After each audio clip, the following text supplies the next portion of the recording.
अगर हम आपसे ये सवाल पूछें कि भारत के पहले प्रधानमंत्री का नाम क्या था, तो आप यही कहेंगे कि देश के पहले प्रधानमंत्री पंडित जवाहरलाल नेहरू थे। भारत के छोटे से छोटे स्कूल और बड़ी से बड़ी यूनिवर्सिटी के छात्र यही जवाब देंगे, क्योंकि बचपन से ही भारत में स्कूल की किताबों में यही इतिहास पढ़ाया गया है। आपकी कोई गलती नहीं है, लेकिन यह बात पूरी तरह सच नहीं है। सच यह है कि पंडित जवाहरलाल नेहरू से भी पहले भारत की पहली आजाद सरकार के पहले प्रधानमंत्री नेताजी सुभाष चंद्र बोस थे। शायद आपको इस बात पर यकीन नहीं होगा, लेकिन इसमें आपकी कोई गलती नहीं है। आजाद भारत में सरकारों ने कुछ खास किस्म के इतिहासकारों को ही मान्यता दी और इन इतिहासकारों ने भारत के इतिहास से जुड़ी बहुत सारी महत्वपूर्ण घटनाओं को आपसे छुपा लिया। नेताजी सुभाष चंद्र बोस भारत की पहली आजाद सरकार के प्रधानमंत्री, विदेश मंत्री और रक्षा मंत्री थे, लेकिन यह बात कभी भी आपको बताई नहीं गई, ना ही आपको पढ़ाई गई। भारत सरकार ने आज एक बहुत बड़ा फैसला लिया है। इसी महीने 21 अक्टूबर को भारत की पहली आजाद सरकार की 75वीं वर्षगांठ मनाई जाएगी। इस सरकार को आजाद हिंद सरकार कहा जाता है। यह सरकार 21 अक्टूबर 1943 को बनी थी और इसका अर्थ यह हुआ कि भारत की मौजूदा सरकार ने सुभाष चंद्र बोस द्वारा स्थापित आजाद हिंद सरकार को मान्यता दे दी है। इस मौके पर प्रधानमंत्री नरेंद्र मोदी लाल किले का दौरा करेंगे और वहां आजाद हिंद फौज संग्रहालय का उद्घाटन करेंगे। इसके अलावा इसी वर्ष 30 दिसंबर को प्रधानमंत्री मोदी अंडमान निकोबार जाएंगे, क्योंकि करीब 75 वर्ष पहले 30 दिसंबर 1943 को ही अंडमान निकोबार में पहली बार सुभाष चंद्र बोस ने तिरंगा फहराया था। यह तिरंगा आजाद हिंद फौज का था और यह भारतीय जमीन पर आजादी की पहली निशानी थी। मौजूदा सरकार ऐसा क्यों कर रही है, इसके पीछे की राजनीति क्या है, यह सब कुछ तो आपने दिन भर न्यूज चैनलों पर होने वाली डिबेट्स में सुन लिया होगा। लेकिन कोई यह बात नहीं कर रहा कि नेताजी सुभाष चंद्र बोस के योगदान को हमारे देश में कमतर क्यों माना गया। आजाद हिंद फौज और आजाद हिंद सरकार जैसी उपलब्धियों को किनारे क्यों लगा दिया गया। ये सवाल आज गहरे विश्लेषण की मांग कर रहे हैं। अगर किसी परीक्षा में यह सवाल पूछ लिया जाए कि भारत की पहली आजाद सरकार के प्रधानमंत्री का नाम क्या था और आप उसके जवाब में नेताजी सुभाष चंद्र बोस का नाम लिख दें, तो आपके सारे नंबर कट जाएंगे, क्योंकि यह जवाब गलत माना जाएगा और यही इस देश का सबसे बड़ा दुर्भाग्य है। आजाद भारत के पहले प्रधानमंत्री जवाहरलाल नेहरू थे, लेकिन भारत की पहली आजाद सरकार के प्रधानमंत्री नेताजी सुभाष चंद्र बोस थे। यह फर्क आपको हमेशा याद रखना चाहिए और सुभाष चंद्र बोस को हमेशा उनके हिस्से का सम्मान देना चाहिए, यह मिलना ही चाहिए। भारत की पहली आजाद सरकार की स्थापना और उसकी घोषणा सुभाष चंद्र बोस ने 21 अक्टूबर 1943 को की थी। इस घोषणा के तुरंत बाद 23 अक्टूबर 1943 को आजाद हिंद सरकार दूसरे विश्व युद्ध के मैदान में उतर गई थी।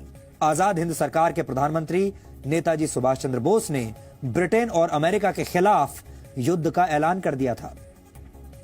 उस वक्त 9 देशों की सरकारों ने सुभाष चंद्र बोस की सरकार को अपनी मान्यता दी थी। जापान ने 30 अक्टूबर 1943 को आजाद हिंद सरकार को मान्यता दी। उसके बाद जर्मनी, फिलीपींस, थाईलैंड, मंचूरिया और क्रोएशिया ने भी आजाद हिंद सरकार को अपनी मान्यता दे दी। आजाद हिंद सरकार ने जापान सरकार के साथ मिलकर म्यांमार के रास्ते पूर्वोत्तर भारत में प्रवेश करने की योजना बनाई थी। सुभाष चंद्र बोस ने बर्मा की राजधानी रंगून को अपना हेडक्वार्टर बनाया और तब वहां जापान का कब्जा हुआ करता था। 18 मार्च 1944 को सुभाष चंद्र बोस की आजाद हिंद फौज ने भारत की धरती पर कदम रखा था और उस जगह को अब नागालैंड की राजधानी कोहिमा के नाम से जाना जाता है। आजाद हिंद फौज के शौर्य में कोई कमी नहीं थी, लेकिन 2 प्रमुख वजहों से सुभाष चंद्र बोस की आजाद हिंद फौज कोहिमा से आगे नहीं बढ़ पाई। पहली वजह यह थी कि यह युद्ध जंगलों में लड़ा जा रहा था और तब जुलाई का महीना था और भारी बारिश की वजह से सेना का आगे बढ़ना मुश्किल था। और दूसरी बड़ी वजह यह थी कि आजाद हिंद फौज के पास एयर सपोर्ट नहीं था। ब्रिटिश सेना के पास लड़ाकू विमान थे, जिनके सामने आजाद हिंद फौज के सैनिक मजबूर हो गए।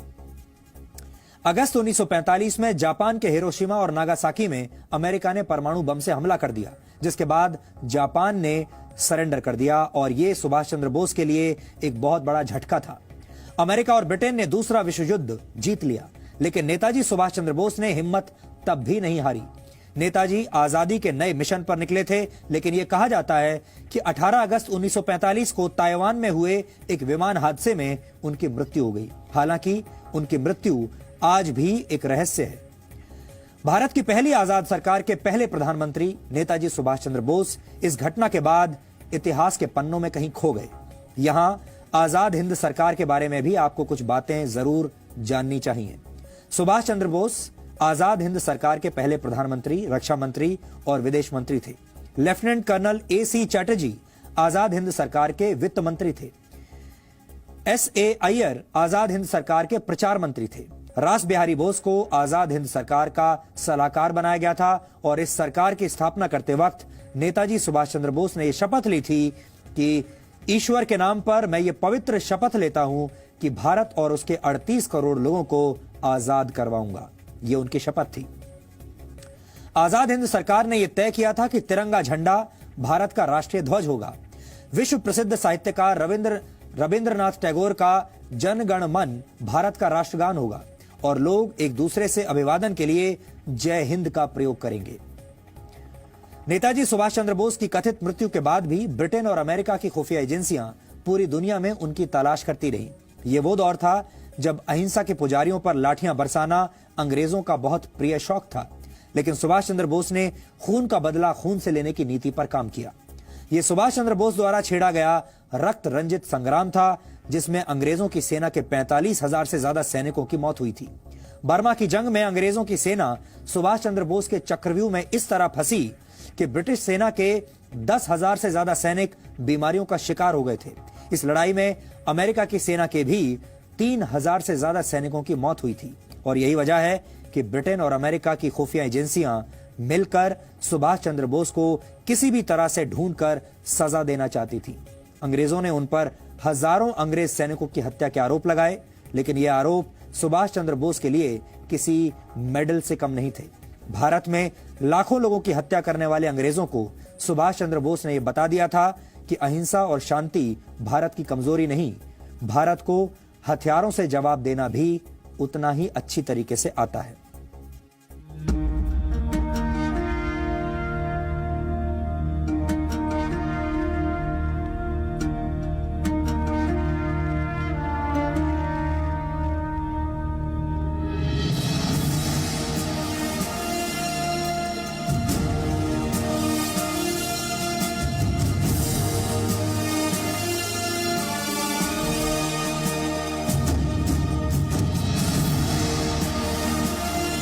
पहली बार तिरंगा एक आजाद सरकार के तौर पर नेताजी सुभाष ने 30 दिसंबर 1943 को इसी जगह पर फहराया था।